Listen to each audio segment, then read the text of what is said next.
Сәлем баршаға. Бүгін жүріп жатқаныма 13-ші күн. Күнде таңда азанда өзім тұратын болғанмын, өзім тұрамын, өзім тұрып кетемін. Ең басында бір 2-3 күн будильникпен тұрып жүрдім, қиналып.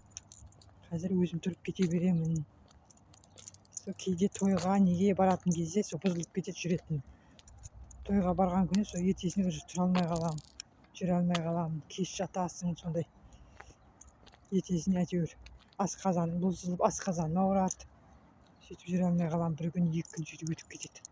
Одан қайттан сөйтіп бастап кетемін. Бүгін 13-ші күн ба, 12 ма? 13-ші күн бүгін.